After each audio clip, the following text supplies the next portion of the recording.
सब देखने और सुनने वालों की खिदमत में मोहब्बत भरा सलाम। नाज़रीन, कब्ज़ा ग्रुप कब्ज़ा ग्रुप ने रात को इतनी शदीद फायरिंग की है डी चौक में। लोगों के ज़हन में ये चीज़ नहीं थी, उनके ज़हन में थी कि शेलिंग करेंगे, रबड़ की गोलियाँ मारेंगे और वो ज़ुल्म वहाँ पे किया गया, खून की होली खेली गई। हमारे साथ अब्दुल क़य्यूम साहब होंगे, मैं उनसे रिक्वेस्ट करूँगा मुख्तसर जवाबात दें, सवालात काफ़ी हैं।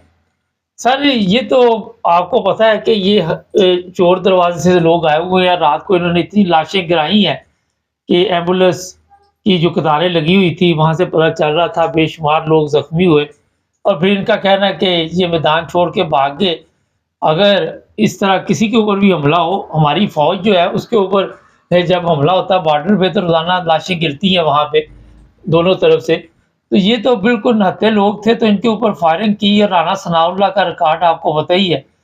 वो जो मॉडल टाउन वाला है और ये जितने लोग भी हैं, ये खूनी हैं। ऊपर जो चीफ बैठा हुआ उसकी हिदायत के बगैर इन्होंने ये सब कुछ नहीं किया। आप क्या कहेंगे, ज़रा मुख्तसर बताइए?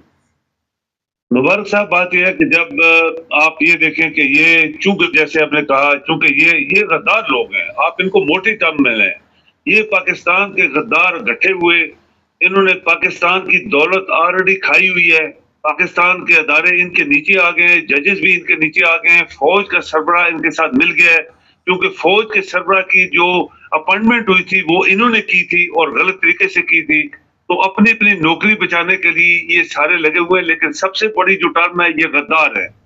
अभी आप देखें, इन्होंने पूरे पाकिस्तान को बंद किया, यानी वहां से क्या कहते हैं सुई के नक्का जो होता है आगे कोना, वो भी गुजर नहीं सकता था। लेकिन मिलियंस लोग फिर भी पूरे पाकिस्तान से इस्लामाबाद, जो ये डी चौक बातें कर रहे थे, वहां गए। उन्होंने वहां पे डिमॉन्स्ट्रेशन की, वहां पे उन्होंने तकरीरें की। वो निहत्थे लोग थे, उनके पास ना तो मशीन गन्ने थी, ना उनके पास पुलिस थी, ना रेंजर थे, ना फौज थी। फिर भी उन लोगों ने एक मुजाहरा जो करके दिखाया, ये दुनिया की तारीख में ऐसा नहीं होता।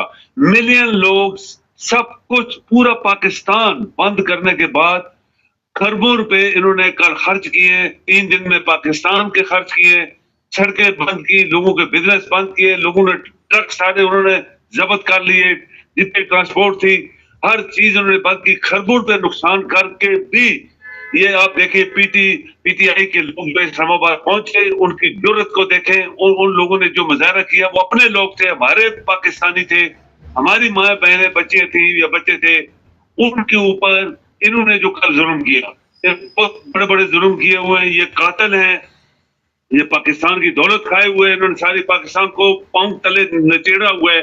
तो इन्होंने कल जो किया, मुबारक साहब, एक क्वेश्चन है बहुत बड़ा, 9 मई को क्यों पुलिस, रेंजर्स, फौज नहीं निकली इस तरह जिस आज निकली थी रात को? ये क्वेश्चन है। आप देखिए 9 मई को किधर थे पुलिस, रेंजर्स, फौज? जब उनके ऊपर इल्जाम लगाया जाता है कि वो GSQ पहुंच गए, कोर कमांडर हाउस पहुंच गए, फला जगह पहुंच गए, तुम्हारे ये इदारे किधर थे उस वक्त? इसका मतलब है कि उन्होंने वेल प्लान तरीके से किया था, खुद किया था, और इनके ऊपर इल्जाम लगाना था ताकि किसी तरीके से इमरान ना आए। क्योंकि इमरान पाकिस्तान के लोगों की बात कर रहा है, इमरान देनदारी की बात कर रहा है, इमरान इन बड़े बड़े गद्दारों को सजाएं दिलाने की बात कर रहा है। इमरान जो है उसने 1 रुपया पाकिस्तान का नहीं खाया, 2.5 लाख रुपए एक तरह लेके वज़ीर-ए-आज़म होके खाता था। तो ये गद्दारी की इतनी बड़ी मिसाल है कि पाकिस्तान चूंकि मुर्दा कौम है, हमने कोई दर्जनों डजन टाइम्स मैंने रिपीट किया, ये मुर्दा चूंकि कौम है, तो मुर्दा कौमों के साथ जो मर्जी आप कर लें, लेकिन उसका मुकाबला पीटीआई ने कल किया है। इसके तमाम टैटूज, ट्राई के टैटू जो होते हैं, इनके तमाम गद्दार जिनको पैसा दिया गया बकवास टीवी के ऊपर, और मुस्लिम लीग नून की गद्दार औरतें जो है 2-4 कहां से उठा के लेके आए थे, लोगों को पता है वो कौन औरतें हैं। उन्होंने जो बकवास किए कि राना सलाम का 10,000 बंदे आए थे। आप देखें मुबारक साहब, जहां तक नजर जाती थी सड़कों के ऊपर लोग थे, गाड़ियां। अच्छा सर, ये बताइए कि ये तो सबने देख लिया, जो सवाल है कि बड़ी तादाद में वहां पे लोगों की मौत वाकया हुई है, ऐसी तस्वीरें सामने आ रही हैं, लोग अपने प्यारों को उठा के लेके जा रहे और ऊपर से उनके ऊपर हंसी मजाक कर रहे हैं कि हाँ आप ठहरे क्यों नहीं, गोलियां खाते अब यहाँ पे बैठ के, और ये भी झूठ बोला जा रहा है कि हमने कुछ नहीं किया। ये बताइए लाइटें बंद की गई, ये जो इंटरनेशनल क्राइम कोर्ट है वहाँ पे कोई इस तरह का केस दर्ज किया जा सकता है इन सारे जो भी चीफ ऑफ आर्मी स्टाफ और राना सनाउल्लाह, वज़ीर-ए-आज़म, वज़ीर-ए-दफ़ा जितने भी ये लोग हैं? बिल्कुल किया जा सकता है, क्यों नहीं? इंसानी ये इंसानी यानी हकूक की बात हो रही है। जैसे इसराइल के खिलाफ हुआ, इसी वजह से हुआ, और भी कई मुल्कों के खिलाफ हुआ था, साउथ अफ्रीका में भी हुआ था। क्योंकि जब इंसानों को बगैर किसी यानी कसूर के डिमॉन्स्ट्रेशन, हमारा मुल्क है ना, हमारे मुल्क को अगर चोर खाएंगे तो डिमॉन्स्ट्रेशन तो लोग जिनके अंदर रूह जिंदा है वो तो करेंगे। तो अपने मुल्क के लोग, ये इंडिया के लोग नहीं थे, ये अफगानी भी नहीं थे, ना ईरानी थे, ये पाकिस्तानी लोग थे, गरीब लोग थे। कहां से पैदल आए, किस तरह उन्होंने तकलीफें देखी, मुल्क के अंदर डिमॉन्स्ट्रेशन उनकी, सब कुछ बंद करने के बावजूद कोई सड़क, कोई पुल, कोई रास्ता, कुछ नहीं छोड़ा था इन्होंने। फिर भी मिलियन लोग आए वहां पे, उन्होंने करके दिखा दिया। अभी उनके हाथों में तो मशीन गनें नहीं थी, इन्होंने सब असला इस्तेमाल किया उनको मारने के लिए। लेकिन जब टेररिस्ट आते हैं मुबारक साहब अफगानिस्तान से, 5 बंदे आते हैं, इनके 40 मार के जाते हैं, और वो भी फौजियों को मारते हैं, वो भी कर्नल, मेजर, कैप्टनों को मारते हैं। तो उधर को उस वक्त किधर होता है ये जनरल जो चीफ ऑफ आर्मी स्टाफ बना हुआ है, और ये आरामखोर जो वजीर दफा है, और ये जो मिनिस्टर ऑफ इंटीरियर है जिसकी शक्ल ही यहूदियत से बदतर है। ये बंदा जो नकली पकड़ के ले आए हैं, ये तो बदरूह किस्म का इंसान है, ये एक मुसलमान नहीं है, ये काफिरों से भी बदतर इंसान है। और राना सनाउल्लाह तो वैसे ही, उसको तो पाकिस्तान के लोग जानते हैं वो कौन इंसान है। काश इनको फांसी दे दी जाती इमरान के जमाने में, काश इन लोगों को हमेशा के लिए खत्म कर दिया जाता। ये पाकिस्तान के मुहब्बे वतन लोग आज भी सोच रहे हैं कि क्यों ऐसा नहीं हुआ था, कि आज जिस पाकिस्तान जिस जंगल में फंस गया है, ये गद्दारों का टोला, आप क्या समझते हैं आसानी से जाएगा? ये आसानी से जाने वाला नहीं है।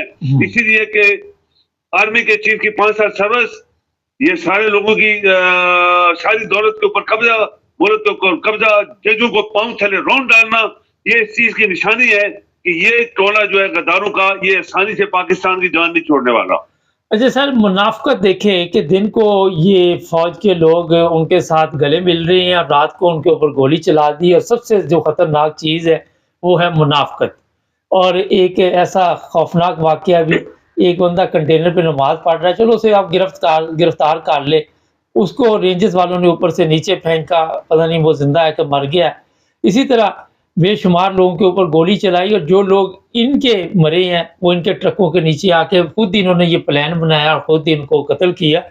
अब ये बताइए कि मरियम कह रही जी बहुत शुक्रिया पंजाब वालों ने हमारा साथ तावन किया, पूरा लाहौर बंद किया और हर चीज़ बंद की हुई, तो ये तो झूठे और मकार लोग हैं। आप क्या समझते हैं कि पाकिस्तानी कौम इनसे आज़ाद हो सकती है? मुझे नहीं लगता जब तक कोई दूसरा मुल्क पाकिस्तानी कौम की मदद नहीं करेगा। देखिए, मुबारक साहब, अर्ज़ ये है कि हमने बहुत दफा बात की है कि मरी कौम है, ये डेड कौम है, ये इसके दिमाग, जमीन सब आराम खोर हैं। ये वो मैं जो मक्के की मिसाल देता हूँ कि सारे मुशरक मुल्ला इधर आ गए, और सारे डाकू जो थे बगदाद के वो सारे इधर आ गए। अभी आपकी कौम जब मुर्दा है तो इतना बड़ा मुल्क उनके कब्जे में कैसे आ गया? जरदारी जैसा डाकू, और ये लौरिया डाकू, और ये बाकी इनके साथ एमक्यू वाले कातल, ये सारे, और ऊपर से आर्मी का चीफ जो एक मास्टर का लड़का था और उसको चीफ ऑफ आर्मी स्टाफ बना दिया गया। तो ये सब चीजें गठित जो हो गई हैं। 24 करोड़ लोग हैं मुबारक साहब, 24 करोड़। आप बांग्लादेश 16-17 करोड़ है। उन्होंने जो मुजाहरा किया वहां भी फौज, आपको पता है 1000 स्टूडेंट मारा गया था, 1000 उनकी फौज ने बंदा मारा था। जो बता रहे थे 100 है, 50 है, 60 है। तो लेटेस्ट जो फिगर थे वो कहते हैं जब चेक किए तो 1000 जवान लड़कों ने कुर्बानी दी मुबारक साहब। मुल्क के लिए कुर्बानी देनी पड़ती है, लेकिन ये जब बाहर से टेररिस्ट आते हैं तो ये किधर जाती है इनकी फौज? वो क्यों नहीं उधर उधर क्यों नहीं जंगलों में ढूंढते और उधर सड़कों में ढूंढते और पुल बंद करते, ये सड़कें बंद करते, ये पैरे देते, इनको मार के, घसीट के, इनके नाक कान काट के वो बाहर फेंकते हैं, इनके गले। आपको याद होगा कि फ्रंटियर में ये जो जिसका नाम नया इन्होंने रखा है, ये वहां पे पूरे 200 बंदे इनकी फौज के उन्होंने गले काट के सड़कों पे फेंके थे। यही फौज थी पाकिस्तान की। ये हमारे पास में जाए, ये जहाज, ये जब पाकिस्तान के साथ गद्दारी करोगे तो तुम्हारा ये असर होगा। पाकिस्तान के जहाज अगर एक गद्दार की बेटी लेके, वो एयरफोर्स की जहाज लेके वो लंदन और पेरिस और दुबईयों में घूमती है, पाकिस्तान का जहाज, तो फिर इससे बड़ी गद्दारी क्या हो सकती है मुल्क के साथ? ये सारे गद्दार हैं, इनका टोला है। मुबारक साहब, कुर्बानी देनी पड़ेगी कौम को, इनको इनसे जान छुड़ाने के लिए। ये इनके पंजे हाथ सब आपकी गर्दनों पे हैं। और पाकिस्तानी कौम की फौज जो पाकिस्तान की प्रोटेक्शन के लिए बनाई गई है और खरबों डॉलर आज तक खर्च किए गए हैं, वो क्यों खामोश है? ये उनका अभी अभी उनका फर्ज है कि वो देखें कि पाकिस्तान गलत लोगों के हाथों में आ गया है। ये पाकिस्तान की मुसल्लह फौज का काम है कि इन लोगों को पकड़ें और वो अपनी मुहब्बे वतनी शो करें कि हम इस मुल्क के मुहाफिज से हम पाकिस्तान को बचाएंगे। आपकी पुलिस गद्दार हो गई है, आपके रेंजर्स उनके साथ मिल गए हैं, आपके जजेस आरामखोर उनके साथ मिल गए हैं, क्योंकि ये शुरू से आरामखोर है। तो फिर मुबारक साहब, जो आपने बात की, वो कहते पहले तो घर की बात करें। आपकी 1 मिलियन फौज है, वो क्या कर रही है? वो क्यों नहीं देख रहे कि ये सब कुछ गलत हो रहा है? बहुत शुक्रिया सर। जी मेहरबानी। नाज़रीन, इतना बड़ा जुल्म रात को हुआ है। रात समझे कि वहाँ पे एक क़यामत थी और जो दर्द रखते हैं लोग, जिनके अंदर इंसानियत है, जिनमें कुछ ना कुछ खुदा का खौफ है, वो तो मदद करते रहे। वहाँ पे परेशानी की हालत में रात गुजरी बहुत से लोगों की।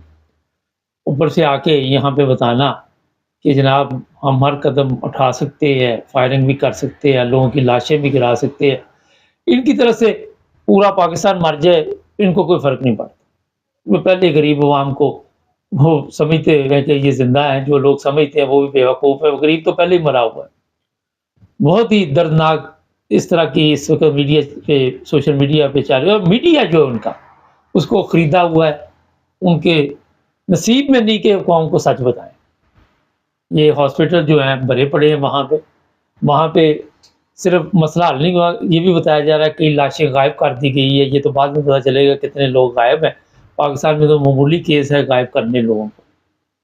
तो बस आपको ये बता सकते हैं कि ये कब्ज़ा ग्रुप है, ये जाने वाला नहीं है। आसानी के साथ कोई दूसरा मुल्क मदद करे कभी, तो शायद उस तरह फिर जनाब हालात को तब्दील किया जा सकता है। चैनल को सब्सक्राइब कर लें, जुड़े रहें हमारे साथ।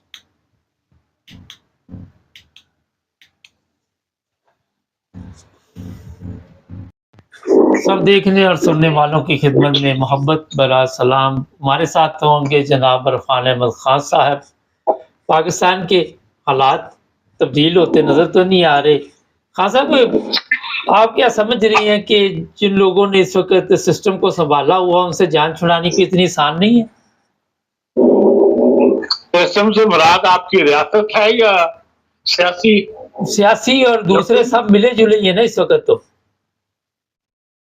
देखें, एक अच्छे से ये जो सियासी लड़ाई झगड़ा है, ये मुल्क के लिए नुकसानदेह है और इसमें मजीद इजाफा ही होता चला जा रहा है। कोई भी अपनी तरफ से पीछे हटने के लिए तैयार नहीं है। कोई भी मुज़ाकरात की मेज पर बैठने के लिए तैयार नहीं है। मसाइल तो हर जगह पैदा होते हैं और मसाइल का हल जो है वो मुज़ाकरात ही हुआ करते हैं कि मुज़ाकरात कर बैठ के तो कुछ ले दे के आपस में मामला को तय किया जाता है। लेकिन मुसीबत सारी ये है कि यहाँ पर हुकूमत जो है वो 4-5 पार्टियों ने मिलकर बनाई हुई है और उनमें भी आपस में इत्तेहाद नहीं है, एक सोच नहीं है, या सियासी फैसले करने के लिए एक दूसरे से उस किस्म की मुशावरत नहीं है जिस किस्म का हालात जो है वो तकाजा करते हैं। आपने देखा है कि बिलावल भुट्टो साहब जरा सी बात पे नाराज हो जाते हैं और वो ऐसे बयान दे देते हैं जिससे पता लगता है कि भाई उनके और हुकूमत के दरमियान जो है वो दरारें पैदा हो रही हैं। फिर हुकूमत को उनको मनाने के लिए भागना पड़ता है, 2-4 अपने वजीर उनके पीछे लगाने पड़ते हैं। इसी तरह फजल रहमान साहब जो है, उनका कुछ पता नहीं होता कि आज इधर है कल उधर है। कभी इधर के मर्जी का बयान दे देते हैं, कभी इमरान खान की मर्जी का बयान दे देते हैं। जब से वो लंदन के 10 दिन के दौरे के बाद गए हैं, वो खामोश थे और तमाशा देख रहे थे, बजाय इसके कि वो इस तरह उन्होंने 26वीं तरमीम में साथ दिया था। अभी चाहते नून लीग के वज़ीर-ए-आज़म का साथ दे सकते थे, उन्होंने भी जो है वो खामोशी इख्तियार कर रखी। ये सारी लड़ाई जो है इमरान खान के साथ की पार्टी के साथ वो वज़ीर-ए-आज़म या नून लीग अकेली लड़ रही है। अब नून लीग भी बात लिहाज से कमजोर है कि नून लीग के वो मेंबरान जो पुराने खिदमतगुजार थे, ये नून लीग के पुराने कारकुन थे, जो नवाज शरीफ साहब के साथ हमेशा साथ रहे, दाएं बाएं उनके साथ रहे, उनमें से सिवाय 1-2 के बाकी सब इलेक्शन को हार गए या हरवा दिए गए। और उनको भी मुशावरत में शामिल नहीं किया जा रहा या वो उस तरह दिलचस्पी नहीं ले रहे। तो इसलिए शहबाज शरीफ साहब जो है वो अकेले इमरान खान साहब के खिलाफ जो है वो लड़ रहे हैं, सवाए इसके कि उनको एक मिलिट्री एस्टेब्लिशमेंट की हिमायत जरूर हासिल है। उनको मैं हिमायती मैं तो नहीं कह सकता कि जो फैसले का इख्तियार जिसके पास ना हो उसके पास वो आप नहीं कह सकते कि वो हिमायत उसको हासिल है। हम फैसले का इख्तियार जिनके पास है उनकी हिमायत जो है वो शहबाज शरीफ साहब को करनी पड़ती है। तो इन हालात के अंदर जो सूरत हाल से दिन ब दिन मखदूस होते चले जा रहे हैं। अब जो कुछ हुआ पिछले 4-5 दिन के साथ, उसके लिए पॉलिसी तो हुकूमत की यही थी, जो हुकूमत दरखास्तें कर रही थी इमरान खान साहब की पार्टी से, भी आप 4 दिन के लिए डिले कर दें, जो गैर मुल्की मेहमान आ रहे हैं वो आके चले जाए पुरअमन हालात से, उसके बाद फिर आप ये हंगामा राई कर लें या आप जो एहतियात करना चाहते हैं। लेकिन वो अपनी बात पे अड़े रहे और आखिर उन्होंने इस्लामाबाद पहुंचने में कामयाब हो। तो जो कुछ हुआ आखिरी रात, उस सारी दुनिया के अंदर जो है वो पाकिस्तान की सुखी हुई है। हुकूमत से लड़ना कोई इतना आसान नहीं होता, उनके पास हर किस्म के जराए होते हैं। रियासत का जो ताकत जो होती है वो जब दिखाने पर आ जाए तो फिर वो हर किस्म के हालात को कंट्रोल कर लेती है। लेकिन जब गैर मुल्की मेहमान मुल्क में हो तो उस वक्त नहीं चाहते कि भाई खून खराबा हो, जिसकी खबर दुनिया के अंदर जाए या गैर मुल्की मेहमान को पता लगे कि हाँ जी हमारी मौजूदगी के अंदर इतने बंदे मारे गए, इतने बंदे गोलियां चल गई, उससे अवॉइड कर रहे थे। वरना रियासत के पास तो इतनी ताकत होती है, वो जो करवाना चाहे वो करवा लेते हैं। आखिर उन्होंने कल रात कहा ये जा रहा है, जो बात अखबार ने बताया, आधे घंटे के अंदर उन्होंने डी चौक जो है वो खाली करवा लिया। जब वो खड़े हुए हैं खाली करवाने के लिए 11 बजे के बाद, उन्होंने आधे घंटे में डी चौक खाली, सारे वो मुजाहिरीन वगैरह जो जाने कुर्बान करने आए थे कि यहाँ से जब तक इमरान खान मोबाइल से बाहर नहीं आएगा उस वक्त तक हम नहीं यहाँ से जाएंगे, वो सब भाग गए। और जो अमीन गंडापुर साहब हैं और वो जो बीबी है बुशरा बीबी, वो भी जो है वो फौरी तौर पर सूबा सरहद के दाखिल यहाँ से निकल के सूबा सरहद में चले गई। मैं समझता हूँ हुकूमत ने उनको शायद रास्ता दिया है, वरना जिस तरह हुकूमत उनको फॉलो कर रही थी, अगर वो चाहती तो उनको रोक सकती थी। लेकिन हुकूमत तो ये चाहती थी कि ये सब बला टले तो मुजाहरा खत्म हो इस्लामाबाद से। और उसके अलावा इस्लामाबाद के अलावा तो कहीं बड़ा मुजाहरा नहीं हुआ। और वहाँ इस्लामाबाद में भी जो है केबी के लोग आए हैं, मुकामी लोगों ने इतना साथ नहीं दिया। तो इस लिहाज से ये सूरत हाल जो है, ये अब अगला स्टेप इमरान खान साहब क्या उठाते हैं, उन्हें अकल करनी चाहिए और ये मुजाहरे वगैरह जो है बंद करनी चाहिए। और हुकूमत को भी अकल करनी चाहिए, एस्टेब्लिशमेंट को भी अकल करनी चाहिए, और उनके ऊपर इतने लंबे मुकदमा बेशक चलते रहे लेकिन उनकी जमानत जो है वो हो जानी चाहिए। लेकिन वहाँ भी एक झुकाव की कैफियत है। वो कहते हैं कि इमरान खान साहब हमारे आगे झुके तो फिर हम उनकी बात सुनेंगे, लेकिन इमरान खान अपनी जगह जिद्दी आदमी है, वो फौज के आगे झुकने के लिए तैयार नहीं है। जी खान साहब, ये भी इतला है कि बड़ी तादाद में लोगों की मौत भी हुई है, जख्मी भी हुए हैं। अभी रातों रात ये बिजली बंद करके एक सोचे समझे मंसूबे के तहत सारा कुछ लाया गया। पहले इनको आने की इजाज़त दी गई वहाँ पे, और फिर इसी तरह वहाँ पे फायरिंग हुई, गोलियां चली, क्या क्या हुआ रात को, और लाइटें बंद करके सारा कुछ किया गया ताकि कुछ वीडियो बना के कोई मंजर आम पे ना ला सके। नहीं, ये आपका ख्याल है। हुकूमत की जो पॉलिसी होती है, जिस तरह वो कंट्रोल करना चाहती है, वो सिचुएशन को देख के फैसला करती है। रात 11 बजे के बाद मार्केटें वगैरह बंद हो जाती है, उसके बाद उन्होंने मौका फराहम किया है कि भाई यहाँ पे लाइटें नहीं होगी तो दुनिया अंधेरे में तो नहीं बैठी रहेगी। बहुत से लोग उसके बाद उन लाइटें बुझने के बाद वहां से चले गए, घरों को चले गए, उस जगह को छोड़ दिया उन्होंने, उस हंगामा रही। और उसके बाद उन्होंने बाकायदा वार्निंग देने के बाद, जो बात वीडियो चली है जिनके अंदर पुलिस बाकायदा वार्निंग दे रही है कि हम एक्शन लेने लगे हैं, जिससे यहाँ से डी चौक को खाली कर दो, हमने नहीं तो एक्शन लेंगे। बाकायदा एक्शन दिया। उसके बाद ज़ाहिर जो चंद लोग रह गए थे, जब 5,000 से ज्यादा नहीं है, उसके अंदर ज़ाहिर पुलिस का उनके साथ मुकाबला होना था। बाकी ये बात कि गोलियां चली हैं, गोलियां चलाई गई हैं, इसकी हर एक में नफी की है। जो इंटरनेशनल प्रेस है वो भी इसकी नफी कर रहा है। तो एक तो ये है कि तमाम बड़े बड़े जितने भी टीवी चैनल थे, उनके अखबार नवीस, उनके रिपोर्टर वहां मौजूद थे। इसके अलावा BBC का रिपोर्टर भी था, अमेरिका का रिपोर्टर भी था, वो भी अपनी आंखों से देख रहे थे। अगर गोलियां चली होती तो यकीनन वो रिपोर्ट करते कि हाँ जी पुलिस ने गोलियां चलाई हैं। अच्छा, इक़वाम मुत्तहिदा की तरफ से भी कल एक बयान जारी किया गया कि फ़ौज को क्यों बुलाया गया। आप समझते हैं कि जिस तरह इंटरनेशनल मीडिया इस वक़्त आवाज़ उठा रही है, आने वाले दिनों में दोबारा इसी तरह के हालात वहाँ से निकलेंगे कि दोबारा जलसे जुलूस होंगे? नहीं, इंटरनेशनल मीडिया में किस किस्म की आवाज उठा रही? वो यही कह रही है कि यहाँ पे जुल्म हुआ है, मेरे पास वीडियो है, हमारे पास इंग्लिश न्यूज़ दे रहे हैं बाकायदा तौर पे कि पुलिस ने गोली चलाई है, ज़ख्मी हुए हैं लोग और रातों-रात ये सारी गेम डाली गई। ख़ान साहब, इनका रिकॉर्ड तो आपके सामने है, मॉडल टाउन वाला और दूसरे तीसरे ये जितने भी राना सनाउल्लाह है या दूसरे लोग हैं, ये कोई दूध के धुले होते है तो है नहीं है। देखिए, मॉडल टाउन के मामले को इसके साथ आप ना मिलाएं। ये मामला जो है एक जो एहतजाज है वो मुसलसल चलता चला जा रहा है। जैसे आप देखें 2 अरब रुपए रोज का नुकसान हो रहा है। पाकिस्तान का वजीर खजाना 180 अरब रुपए बता रहा है और जो बिजनेस कम्युनिटी है वो कह रही है कि 2 अरब रुपए रोज का नुकसान हो रहा है। जो 2 अरब रुपए रोज का नुकसान किस बात के ऊपर लोगों को कौन बर्दाश्त करे, ये तो देखें ना। तो इन हालात को कभी तो बदलना चाहिए। जब हुकूमत कह रही है कि हमारे साथ मुज़ाकरात कर लो, उनको मुज़ाकरात की मेज पे बैठना चाहिए। खुद तहरीक इंसाफ की क़यादत जो है वो बटी हुई है, 4-5 ग्रुपों में बटे हुए हैं। कोई फैसला करने का इख्तियार किसी के पास नहीं है।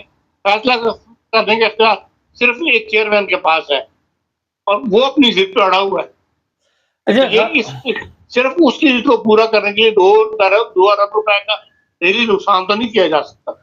अच्छा, आप समझते हैं कि तरफ से जाना जी, आप समझते हैं कि अब गवर्नमेंट के हौसले और बढ़ गए और इमरान खान को बाहर ही नहीं जीने दे रहे थे, तो जेल में तो आप और भी उसके लिए मुश्किलात पैदा करेंगे। देखें, इसमें हौसले बढ़ने वाली बात नहीं है। बात सिर्फ ये है कि दोनों जो है जो पार्टियां हैं या जो सियासत में इस वक्त लोग मौजूद हैं वो एक मुज़ाकरात की मेज पर आए और जो सिचुएशन पैदा हुई है उसका हल निकालें जी। चाहे वो इमरान खान हो, चाहे वो नून लीग हो, चाहे पीपल्स पार्टी हो, चाहे वो मिलिट्री एस्टेब्लिशमेंट हो, सबको इस वक्त इन हालात को ये ज्यादा देर तक पाकिस्तान इसका मुतामिल नहीं हो सकता। इनको इसका हल निकालने के लिए एक मेज पर बैठना चाहिए और अगर इनको जेल में जाकर मुज़ाकरात करने पड़ते हैं तो कर लें। अगर उसको नहीं निकाल सकते तो फिर वहां जाकर मुज़ाकरात कर लें। लेकिन उनकी भी जिद है कि नहीं, उनका हाई लेवल का आदमी है, शायद वो यही चाहते हैं कि मुनीर आसिम साहब उनके साथ आगे मुज़ाकरात करें। वो तो कभी मुज़ाकरात में शामिल नहीं होंगे। हाँ, उनकी जो खुफिया एजेंसियां हैं पाकिस्तान की, ISI वगैरह, उनकी क़यादत यकीनन उन मुज़ाकरात का हिस्सा बनेगी। तो जो सरबराह होता है फौज का वो तो कभी भी किसी मुज़ाकरात का हिस्सा नहीं बनता। इसके हल निकालने की तरफ आना चाहिए, जिसकी तरफ पीपल्स पार्टी भी पीछे हट रही है, इसका हिस्सा नहीं बनना चाहती। वो नून लीग को नाकाम होता देखना चाहती है और इस नून लीग को नाकाम करने के चक्कर में पाकिस्तान को नाकाम कर रहे हैं जो खुद साथी पार्टी हैं। हाँ साहब, थोड़ा सा इंटरनेशनल हालात पे थोड़ा सा बता दें, क्या चल रहा है यूक्रेन जंग के ऊपर? यूक्रेन जंग में जो अभी G20 वज़ारत ख़ारिजा की मीटिंग हुई है उसमें यही है कि भाई अभी तक तो रूस जो है काफी आगे बढ़ आया है। यूक्रेन के कई इलाकों पर कब्जा कर लिया है, लेकिन अभी तक इन्होंने उसका जवाबी कार्रवाई नहीं की और ख्याल यही है कि भाई रूस को अगर छेड़ा गया तो वो एटमी असला जो है वो इस्तेमाल कर लेगा। इसके लिए जाहिर है कि जो नए अमेरिकन प्रेसिडेंट हैं उनको लिए ऐसे बड़े फैसले करने के लिए उनका इंतजार किया जाएगा और यूरोप और अमेरिका यही चाहते हैं कि भाई अभी इस मामले को जो है वो जितना प्रोलॉन्ग किया जा सकता है वो कर दिया जाए ताकि नई हुकूमत आने बनने के बाद अमेरिका जो है इस मसले का हल तलाश करें। बहुत शुक्रिया खान। नाज़रीन, एक मेरे दोस्त हैं जर्मनी में, टैक्सी ड्राइवर हैं, वो कहते हैं अब जर्मन भी जो है इस बारे में बातचीत कर रहे हैं कि कुछ ना कुछ होने वाला है। आपको ये तो पता चल चुका है कि रूस इस वक्त बहाना तलाश कर रहा है कि अगर इन्होंने कोई और भी मिसाइल इधर भेजा है मेरे इलाके में रूस में, तो फिर मैं जवाबी कार्रवाई में जिस तरह अभी खान साहब ने भी कहा कि एटमी असला इस्तेमाल करूँगा। लेकिन खलबली मची हुई है, लोगों में परेशानी भी है। चैनल को सब्सक्राइब करें, जुड़े रहे हमारे साथ। तैयार नहीं है, कोई भी मुज़ाकरात की मेज पर बैठने के लिए तैयार नहीं है।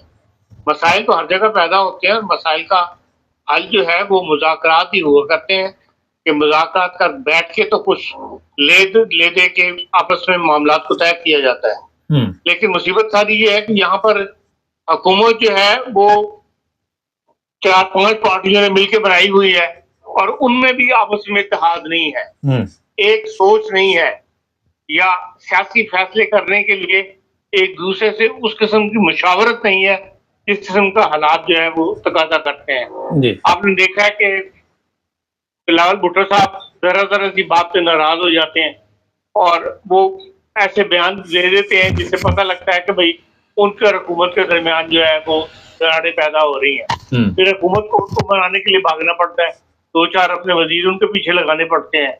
इसी तरह फजल रहमान साहब जो है उनका कुछ पता नहीं होता कि आज इधर है कल उधर है, कभी इधर के वर्दी का बयान दे देते हैं, कभी इमरान खान की वर्दी का बयान दे देते हैं। जब से वो लंदन के 10 दिन के दौरे के बाद गए हैं वो खामोश थे और तमाशा देख रहे थे, बजाय इसके कि वो इस तरह उन्होंने 26वीं तरमीम में साथ दिया था। अभी चाहते नून लीग के वज़ीर-ए-आज़म का साथ दे सकते थे, उन्होंने भी जो है वो खामोशी इख्तियार कर रखी। ये सारी लड़ाई जो है इमरान खान के साथ की पार्टी के साथ वो वज़ीर-ए-आज़म या नून लीग अकेली लड़ रही है।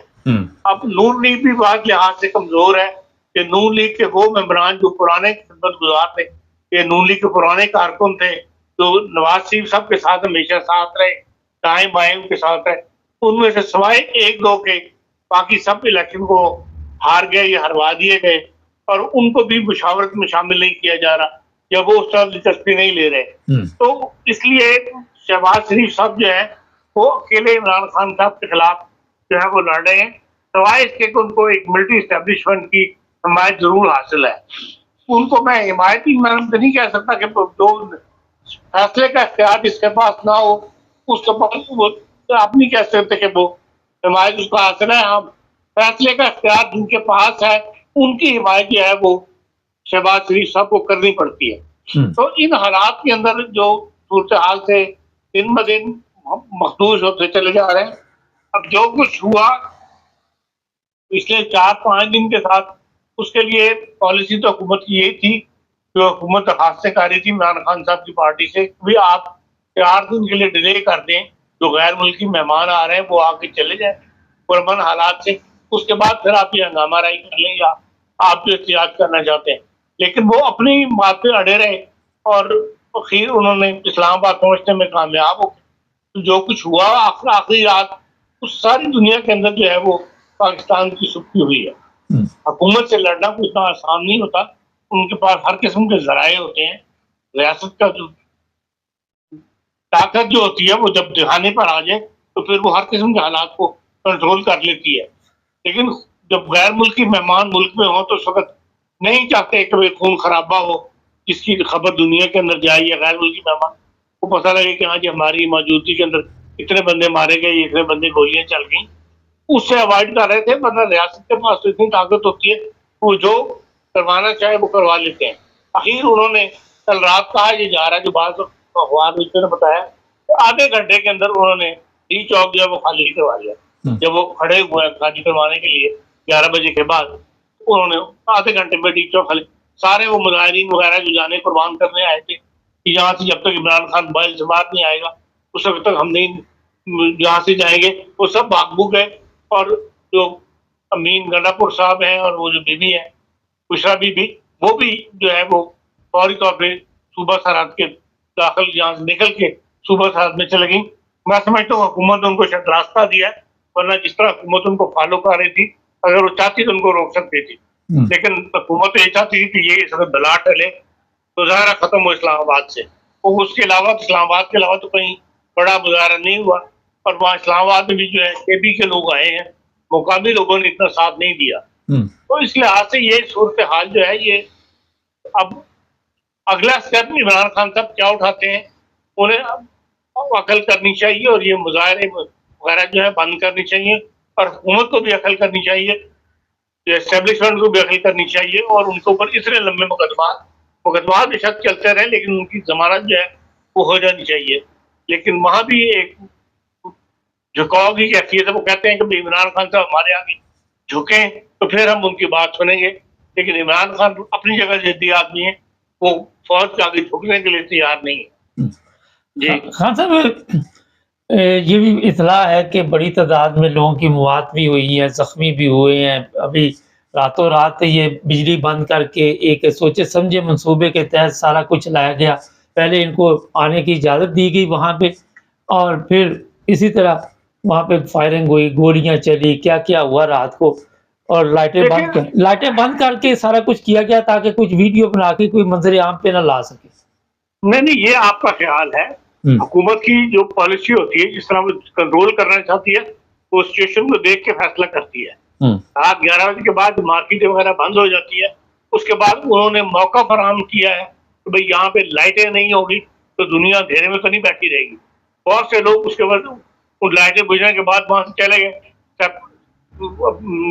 घरों को चले गए, उस जगह को छोड़ दिया उन्होंने, उस हंगामा रही। और उसके बाद उन्होंने बकायदा वार्निंग देने के बाद जो बात वीडियो चली है जिनके अंदर पुलिस बकायदा वार्निंग दे रही है कि हम एक्शन लेने लगे हैं, जिससे यहाँ से इस चौक को खाली कर दो, हमने नहीं तो एक्शन लेंगे। बकायदा एक्शन दिया। उसके बाद फिर ज़ाहिर जो चंद लोग रह गए थे, जब 5,000 से ज्यादा नहीं है, उसके अंदर अगर फिर ज़ाहिर पुलिस का उनके साथ मुकाबला होना था। बाकी ये बात कि गोलियां चली हैं, गोलियां चलाई गई हैं, इसकी हर एक में नफी की है। जो इंटरनेशनल प्रेस है वो भी इसकी नफी कर रहा है। तो एक तो ये है कि तमाम बड़े बड़े जितने भी टीवी चैनल थे, उनके अखबार नवीस, उनके रिपोर्टर वहां मौजूद थे। इसके अलावा बीबीसी का रिपोर्टर भी था, अमेरिका का रिपोर्टर भी था, वो भी अपनी आंखों से देख रहे थे। अगर गोलियां चली होती तो यकीनन वो रिपोर्ट करते कि हाँ जी पुलिस से गोलियां चलाई हैं। अच्छा, इक़वाम मुत्तहिदा की तरफ से भी कल एक बयान जारी किया गया कि फ़ौज को क्यों बुलाया गया। आप समझते हैं कि जिस तरह इंटरनेशनल मीडिया इस वक़्त आवाज़ उठा रही है, आने वाले दिनों में दोबारा इसी तरह के हालात वहाँ से निकलेंगे कि दोबारा जलसे जुलूस होंगे? नहीं, इंटरनेशनल मीडिया में किस किस्म की आवाज़ उठा रही है? वो यही कह रही है कि यहाँ पे जुल्म हुआ है। मेरे पास वीडियो है, हमारे पास इंग्लिश न्यूज़ दे रहे हैं बाकायदा तौर पे कि पुलिस ने गोली चलाई है, ज़ख्मी हुए हैं लोग, और रातों रात ये सारी गेम डाली गई। ख़ान साहब, इनका रिकॉर्ड तो आपके सामने है, मॉडल टाउन वाला और दूसरे तीसरे ये जितने भी राना सनाउल्लाह या दूसरे लोग हैं, ये कोई दूध के धुले होते हैं तो है नहीं है। देखिए, मॉडल टाउन के मामले को इसके साथ आप ना मिलाएं।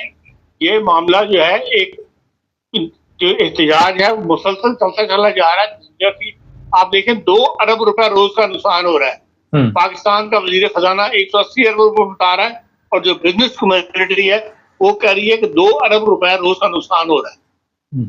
जो 2 अरब रुपया रोज का नुकसान किस बात के ऊपर लोगों को कौन बर्दाश्त करे, ये तो देखें ना। तो इन हालात को कभी तो बदलना चाहिए। जब हुकूमत कह रही है कि हमारे साथ मुज़ाकरात कर लो, उनको मुज़ाकरात की मेज पे बैठना चाहिए। खुद तहरीक इंसाफ की क़यादत जो है वो बटी हुई है, 4-5 ग्रुपों में बटे हुए हैं। कोई फैसला करने का इख्तियार किसी के पास नहीं है। फैसला करने का इख्तियार सिर्फ एक चेयरमैन के पास है, और वो अपनी जिद पे अड़ा हुआ है। सिर्फ उसकी जिद को पूरा करने के लिए 2 अरब रुपए का डेली नुकसान तो नहीं किया जा सकता। अच्छा, आप समझते हैं कि तरफ से जाना जी, आप समझते हैं कि अब गवर्नमेंट के हौसले और बढ़ गए हैं और इमरान खान को बाहर ही नहीं जीने दे रहे थे, तो जेल में तो आप और भी उसके लिए मुश्किलात पैदा करेंगे? देखें, इसमें हौसले बढ़ने वाली बात नहीं है। बात सिर्फ ये है कि दोनों जो है जो पार्टियां हैं या जो सियासत में इस वक्त लोग मौजूद हैं, वो एक मुज़ाकरात की मेज पर आए और जो सिचुएशन पैदा हुई है उसका हल निकालें। जी, चाहे वो इमरान खान हो, चाहे वो नून लीग हो, चाहे पीपल्स पार्टी हो, चाहे वो मिलिट्री एस्टेब्लिशमेंट हो, सबको इस वक्त इन हालात को ये ज्यादा देर तक पाकिस्तान इसका मुतामिल नहीं हो सकता। इनको इसका हल निकालने के लिए एक मेज पर बैठना चाहिए, और अगर इनको जेल में जाकर मुज़ाकरात करने पड़ते हैं तो कर लें। अगर उसको नहीं निकाल सकते तो फिर वहां जाकर मुज़ाकरात कर लें। लेकिन उनकी भी जिद है कि नहीं, उनका हाई लेवल का आदमी है, शायद वो यही चाहते हैं कि मुनीर आसिम साहब उनके साथ आगे मुज़ाकरात करें। वो तो कभी मुज़ाकरात में शामिल नहीं होंगे। हाँ, उनकी जो खुफिया एजेंसियां हैं पाकिस्तान की, ISI वगैरह, उनकी क़यादत यकीनन उन मुज़ाकरात का हिस्सा बनेगी। तो जो सरबराह होता है फौज का, वो तो कभी भी किसी मुज़ाकरात का हिस्सा नहीं बनता। इसके हल निकालने की तरफ आना चाहिए, इसकी तरफ पीपल्स पार्टी भी पीछे हट रही है, इसका हिस्सा नहीं बनना चाहती, वो नून लीग को नाकाम होता देखना चाहती है। हम्म। और इस नून लीग को नाकाम करने के चक्कर में पाकिस्तान को नाकाम कर रहे हैं लोग, जो कुछ साथी पार्टी हैं। हाँ साहब, थोड़ा सा इंटरनेशनल हालात पे थोड़ा सा बता दें, क्या चल रहा है यूक्रेन जंग के ऊपर? यूक्रेन जंग में जो अभी G20 वजारत खारजा की मीटिंग हुई है, उसमें यही है कि भाई अभी तक तो रूस जो है काफी आगे बढ़ आया है, यूक्रेन के कई इलाकों पर कब्जा कर लिया है, लेकिन अभी तक इन्होंने उसका जवाबी कार्रवाई नहीं की। और ख्याल यही है कि भाई रूस को अगर छेड़ा गया तो वो एटमी असला जो है वो इस्तेमाल कर लेगा। इसके लिए जाहिर है कि जो नया अमेरिकन प्रेसिडेंट है, उनको लिए ऐसे बड़े फैसले करने के लिए उनका इंतजार किया जाएगा। और यूरोप और अमेरिका यही चाहते हैं कि भाई अभी इस मामले को जो है वो जितना प्रोलॉन्ग किया जा सकता है वो कर दिया जाए, ताकि नई हुकूमत आने बनने के बाद अमेरिका जो है इस मसले का हल तलाश करें। बहुत शुक्रिया खान। नाज़रीन, एक मेरे दोस्त हैं जर्मनी में, टैक्सी ड्राइवर हैं, वो कहते हैं अब जर्मन भी जो है इस बारे में बातचीत कर रहे हैं कि कुछ ना कुछ होने वाला है।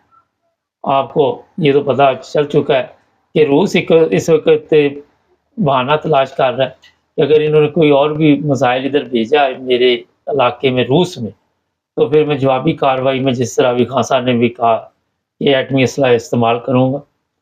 लेकिन खलबली मची हुई है, लोगों में परेशानी भी है। चैनल को सब्सक्राइब करें, जुड़े रहें हमारे साथ। सब देखने और सुनने वालों की खिदमत में मोहब्बत भरा सलाम। नाज़रीन, कल जो कुछ भी हुआ वो तो बड़ा मुश्किल है बयान करना, मगर मैं एक तारीखी चीज़ देख रहा था। सुल्तान सलाहुद्दीन अय्यूबी के दौर में कई जगह पे उसे पसबा होना पड़ा, कई जगह पे नुकसान भी हुआ। इसलिए हिम्मत नहीं हारते, किसी बात पे भी हौसले बुलंद रखते हैं। हार जीत भी होती है। खून की जो कल होली खेली गई और जिसके नतीजे में आपने देखा कि बाद में प्रोपेगेंडा ये जो किया जा रहा है, कभी कोई आके कभी कोई आके कहानियाँ बयान कर रहा है अपने आप को ये बताने के लिए कि हमने जी कुछ भी नहीं किया, लेकिन पूरी दुनिया देख रही है। सदर जो नए बनने वाले हैं अमेरिका के, उनका भी बयान आ गया। पूरी मीडिया, सोशल मीडिया इसी से भरी पड़ी है। मोहतरमा मेरे साथ हैं, उनसे भी पूछेंगे। जब उनसे बात की तो कहने लगी कि हौसला नहीं है मेरे में, मगर हिम्मत नहीं हारते, जो मर्जी हो जाए हालात का मुकाबला करते हैं। जी मैडम, क्या कहेंगी आप? अस्सलाम वालेकुम। वालेकुम सलाम। हाँ जी, बिल्कुल भी ना हिम्मत नहीं जुटा पा रही मैं कि मैं कैसे बात करूं। जो शहीद हुए उनको जानबूझ के मारा गया, नहाते थे, कुछ नहीं था उनके हाथों में, ना गन, ना कोई ऐसा कोई बम थे या मिसाइल थे उनके पास, कुछ भी ऐसा नहीं था जिससे वो रियासत के ऊपर हमला कर देते। एहतजाज कर रहे थे, अपना हक मांग रहे थे और अपने लीडर को छुड़वाने की कोशिश कर रहे थे, जो ना हक 1.5 साल से उनकी कैद में है। जुल्म कर रहे हैं वो उसके लीडर के ऊपर, और ये उनका हक है कि वो इसके लिए बात उठाएं और बात करें। तो मुझे सबसे ज्यादा दुख जो है ना वो इस बात पे है कि हमारा मान टूट गया। हमारा मान ऐसे टूटा है कि हम वो इदारा जिसे हम सलूट करते हैं, जो जिसे कहते हैं ये मरी जान है। हमारा मुल्क जो है, अगर अल्लाह के बाद कोई इसकी हिफाजत करता है तो ये हमारा इदारा है, ये हिफाजत करता है। उसने हमारा मान तोड़ दिया। एक मालिक को नौकर ने मार दिया। हम मालिक है इस मुल्क के, और जो हमारे नौकर थे उन्होंने हम पे जुल्म किया। कल जो भी हुआ उसमें आप ये नहीं कह सकते कि आपकी रियासत जीत गई, आपका इदारा जीत गया। जख्मों के ऊपर वो नमक जरूर छिड़क रहे हैं, लेकिन वो समझ रहे हैं वो जीत गए, वो हार गए। और जिनको कहते हैं ये हार गए हैं, वो हार के भी जीत गए। उन्होंने अपनी जानों का नजराना पेश किया और ये तारीख में लिखा जाएगा। आपने तारीख का हवाला दिया कि किसने कितनी बार हक के लिए जंग की या कुछ, तो महमूद गजनवी ने 17 हमले किए थे। तो बात ये है कि अफसोस होता है ना, दुख होता है। अगर वो धरना दे देते, आप उनसे बातचीत करते, आप उनके मुतालबात सुनते, ये है इंसानियत। और ये थी कि आप उनके मसाइल को हल करने की कोशिश करते, आपने उनको जान से ही मार दी। अब आप अवाम से क्या एक्सपेक्ट करेंगे? अल्लाह ना करे कि कभी किसी भी मुल्क में जंग हो, हम जंग की मजम्मत करते हैं, हम जंग के हक में नहीं है। कल जो पाकिस्तान में हुआ, हम उसकी भरपूर मजम्मत करते हैं। जिन्होंने ये किया, हम चाहते हैं कि अदालतें उन पे एक्शन ले, लेकिन इन्होंने तो अदालतों को पहले ही दांत तोड़ दिए। अदालतें तो कुछ कर ही नहीं सकती। पाकिस्तान का जो पीटीआई जो है, सिर्फ मुझे कल एक वही वाहिद जमात नजर आई, उसके साथ कोई और जमात नहीं खड़ी हुई थी। कोई इस्लामी जमात, मौलाना फजलुर रहमान या साद रिजवी या ये जो है ताहिरुल कादरी वगैरह, कोई बंदा नहीं था, किसी और जमात का बंदा नहीं था। ये सारे के सारे सिर्फ पीटीआई से थे और इनके साथ ये जुल्म और सितम हुआ। सब खामोश बैठे हुए हैं। अभी तक किसी और पीटीआई के अलावा किसी और जमात ने कोई भी बयान नहीं दिया कि पाकिस्तान में जो कुछ हुआ वो जुल्म हुआ। देखिए, पीटीआई के वर्कर होने से पहले वो एक पाकिस्तानी शहरी है, वो हमारे भाई हैं, चाहे वो केपीके से हैं, बलोचिस्तान से, आजाद कश्मीर से हैं, हम एक ही मुल्क में रहते हैं। ये जो है ना ताकतवर, ये मुल्क को बखिए करने में ना, इनके हिस्से करने में ये मसरूफ है। अब जो कुछ हुआ है, अगर कोई और हो इनकी जगह, क्या वो केपीके अलहदा नहीं कर सकता? वो कहे कि ठीक है, जो नकवी ने बयान दिया था कि आजाद कश्मीर का जो शहरी है वो पाकिस्तान का जो है वो आईनी शहरी नहीं है, अगर वो आता है तो समझे कि दहशतगर्द है। तो आप किस बुनियाद पे कहते हैं कि कश्मीर आपकी शहर है और हम कश्मीर लेंगे और इस कश्मीर का हिस्सा बनाएंगे? एक मिनट जरा कश्मीर को तो छोड़ दे, अभी तो जो मुल्क हमारे पास मिला हुआ वो ही नहीं संभाला जा रहा। नहीं, मैं देखे जो इदारों में बैठे हुए ना, कितने बड़े बड़े बयानात दे रहे हैं। क्या वो जो छोटा सा कश्मीर है वो कश्मीर का हिस्सा नहीं है? क्या वो केपीके के ऊपर जो जुल्म हुआ है, बलोचिस्तान के लोगों पे कल जो जुल्म हुआ, ज्यादातर तो वहां से ही लोग आए थे ना, सिंध से आए थे। तो मैडम ये कौन सा पहली दफा उन्होंने कोई कत्ल किए हैं? काफी सालों से ये कत्ल चल रहा है। जी बिल्कुल, जो मॉडल टाउन का सानिया हुआ था उसमें भी इसी तरह की बर्बरियत हुई थी। लेकिन ये कल जो हुआ है ना, इसमें उन्होंने लाशें जो है वो पता नहीं कहाँ गायब कर दी है और अभी तक सही रिपोर्ट नहीं आ रही कि कितने लोग शहीद हुए हैं और कितने जख्मी हुए हैं। वो जो एक हॉस्पिटल है उसको बिल्कुल बैन कर दिया उन्होंने कि कोई खबर बाहर ना निकले। और सारे जो मीडिया वाले हैं उनको भी कल कहा गया कि आपने कोई खबर नहीं देनी इसके बारे में। और जो एक शख्स को उन्होंने फेंका ऊपर से, जो कंटेनर के ऊपर नमाज पढ़ रहा था या शुक्राने के नफल या दुआ मांग रहा था, कुछ भी था, उसको इन्होंने धक्के दे के वो बिल्कुल साफ साफ वीडियो, उसमें किसी शक शुबे की गुंजाइश नहीं है। वहां पर फौजी खड़े थे, वो फौजी लोगों के गले मिले, उन्होंने अपने हथियार डाले, फौजी नीचे उतर के चले गए। उसके बाद वहां पर कोई और फोर्स आई है, वो फौजी नहीं थे, कोई और फोर्स आई है और उन्होंने उस बंदे को धक्का दिया और फिर वहां पे खड़े हुए और उन्होंने ही वो लोगों के ऊपर ना सीधे फायर किए। अच्छा ये बताइए, बात का बहुत दुख है। बहुत दुख, हमें खुद दुख है। 65 हारे, 71 हारे, कारगिल हारे जी, और जब सियाचिन हारे, वो हारे, बॉर्डर पर रोजाना लाशें गिरती हैं, तो अपने ही फौजी अपने ही बॉर्डर के ऊपर मर के आते हैं। तो मुझे ये बताएं, ये अपने ही मुल्क के अंदर मर के आते हैं, ये किसी और बॉर्डर के ऊपर मर के क्यों नहीं आते? मैं कहती हूँ, एक बात मैं यहाँ पे कहना चाहती हूँ, मैं कहने लगी थी, बात कहीं और निकल गई, कि मैं जंग के खिलाफ हूँ। टेबल टॉक होनी चाहिए। दहशतगर्दी जो इस तरह की कल हुई ना, दहशतगर्दी है ये, मैं इसके बिल्कुल खिलाफ हूँ, मजम्मत करती हूँ। कहीं पे भी हो, दुनिया के किसी कोने में हो, इंसान को कोई हक नहीं कि वो किसी इंसान को मारे। बात मैं आपको बता देता हूं। लेकिन एक मेरा सवाल है यहाँ पे, मैं चाहती हूँ कि पाकिस्तान के ऊपर अगर कोई मुल्क अटैक करे तो मैं, ये जो फोर्सेस है ना हमारी, और ये हमारी जो फौज है, मैं इनकी बहादुरी उस वक्त देखना चाहती हूँ। 71 में तो हम नहीं थे, 65 में भी नहीं थे, 71 में भी नहीं थे। वो तो जो कहानियां इन्होंने हमें सुनाई, हमने तो आंखें बंद करके उन पर यकीन किया। मैं अब अपनी आंखों से देखना चाहती हूँ कि अगर कोई मुल्क हमारे ऊपर हमला करता है तो हमारे ये वाले जो है ये नहतों पे ही सिर्फ चढ़ने के लिए तैयार है, या ये उनके साथ भी मुकाबला करेंगे? क्या इनमें इतनी सकत है कि ये किसी बैरूनी मुदाखलत पे ये अटैक कर सकते हैं? मुझे नहीं लगता। अच्छा, डॉक्टर इसरार के वो अल्फाज मुझे याद आ रहे हैं कि सबसे मुनाफिक लोग ये हैं, पहले ये गले मिले हैं।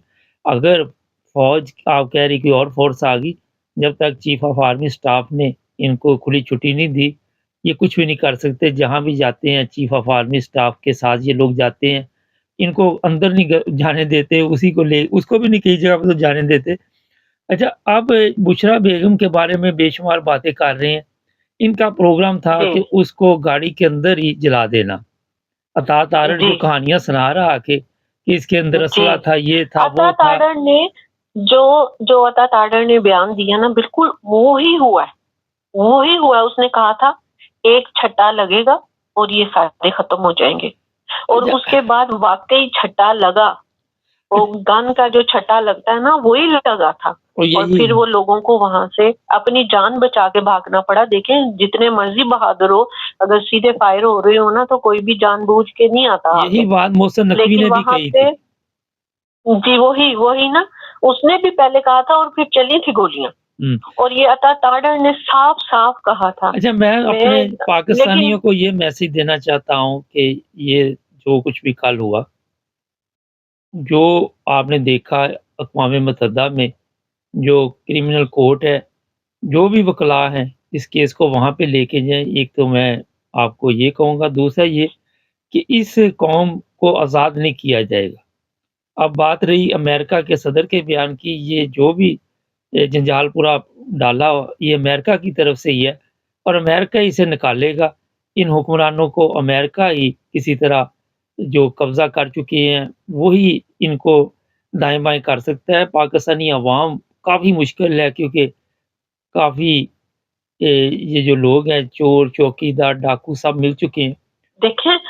देखिए ये जो कल हुआ ना वाक़या, इसमें ज़्यादातर नौजवान थे ना। जी। जवान लोग थे, नौजवान थे और जवान थे। उन्होंने जब ये जुल्म और सितम होते हुए देखा है ना, तो उनके दिल से डर और खौफ जो है ना, और फौज के खिलाफ, अदारों के खिलाफ नफरत। अब नफरत तो इन्होंने जो बोई है हमारे दिलों में अपने लिए, वो तो बोई है। मोहब्बत को आप दिल से निकाल सकते हैं, लेकिन नफरत को नहीं आप दिल से निकाल सकते। तो मैं ये कह रही थी कि वो जो जवान है जो उन्होंने अपनी आंखों से कल देखा और अपनी जानें बचा के वो भागे, वो उनका हक था जान बचाना, वो भागे। अब उनमें से अगर 1%, 2% या 10% कितनी खलकत थी, कितनी अवाम थी, अगर उनमें से 10% किसी भी ऐसी तंजीम का हिस्सा बन जाते हैं जो कि गन इस्तेमाल करते हैं या कुछ, तो उसका जिम्मेदार कौन होगा? कल को मुल्क में, अगर मैंने कल जो परसों प्रोग्राम किया था परसों, उसमें आपसे मैंने कहा था कि मैं बहुत ज्यादा खराबी और इंतशार और अनारकी देख रही हूँ पाकिस्तान। मैंने आपको कहा था कि ये फौज पाकिस्तानी अवाम की फौज नहीं है। मैंने भी आपको ये बात बता दी थी कि ये इतना पुलिस और मैंने हमेशा यही कहा है कि हम अभी भी अपनी फौज के साथ हैं, लेकिन जो इसके अंदर छुपी हुई काली भेड़ें और जो जर्नल है वो गद्दार है, वो गद्दार है। और जो अगर ये जो नौजवान है, अगर ये बंदूकें उठा लेते हैं, ये खत्म नहीं होगा सिलसिला। यहाँ पे आप ये ना कहें कि आपने इनको गोलियां मार दी और ये चले गए हैं वापस। अब ये ना सोचे कि ये खत्म हो गया। देखें, हक की जंग जो होती है ना बातिल के साथ, वो कभी खत्म नहीं होती। वो वक्ती तौर पे दब जरूर जाते हैं। पीटीआई ये चाहते हैं पीटीआई को खत्म कर दे। अगर ये पीटीआई को खत्म भी कर देंगे तो पीटीआई की जगह कोई और ले लेगी। अगर उस जमात को भी खत्म करेंगे तो ये और ले लेगी। ये हक के लिए कहीं कभी न हमेशा आवाज उठती ही रहती है।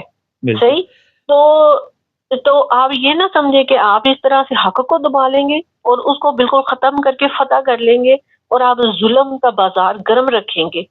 आज जो लोग पीटीआई के ऊपर होने वाले जुल्म और सितम के ऊपर ठट्ठे लगा रहे हैं, उनको शर्म आनी चाहिए, क्योंकि कल यही कुछ उनके साथ भी होगा।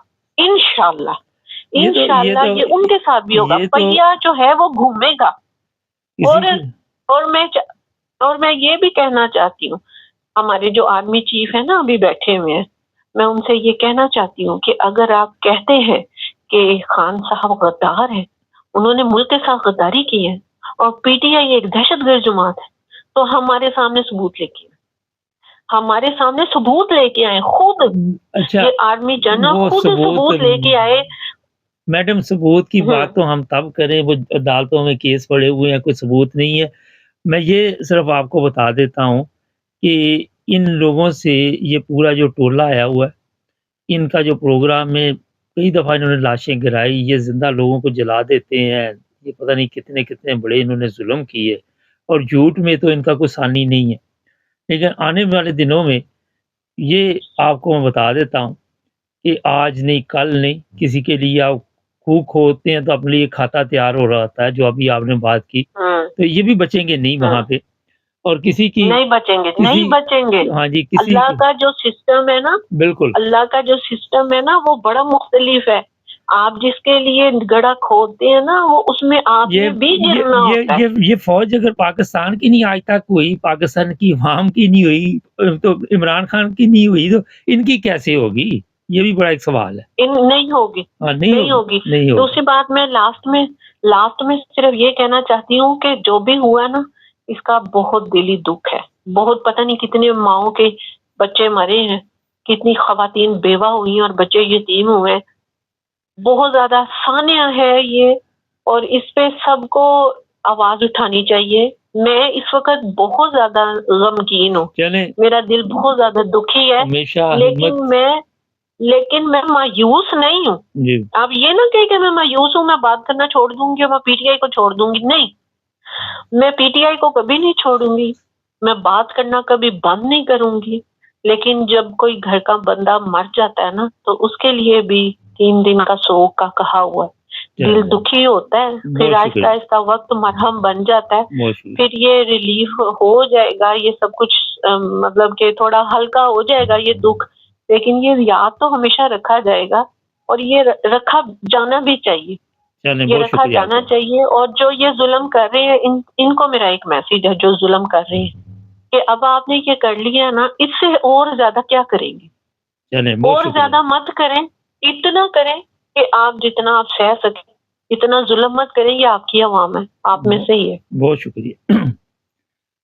नाज़रीन, गीदड़ की 100 साला जिंदगी से शेर की एक दिन की जिंदगी बेहतर। रोज की लानत खरीदनी, रोज की लानत पढ़नी, मेरा ख्याल है कि इज्जतदार आदमी के लिए तो बड़ा मुश्किल हो जाता है एक दफ़ा लानत पड़ जाए, मगर इन लोगों पर रोज़ाना लानत पड़ती है। तकलीफ तो है, मगर ये मैं आपको बता दूं कि वक्त एक जैसा नहीं रहता। ये जो लोग इस्तेमाल हो रहे हैं, इनको भी कल को भुगतना पड़ेगा, और वक्त मेरा ख्याल है बदलते 1 सेकंड लगता है, खासकर पाकिस्तान में तो पता ही नहीं चलता कब वक्त बदल जाए। चैनल को सब्सक्राइब करें, जुड़े रहें हमारे साथ।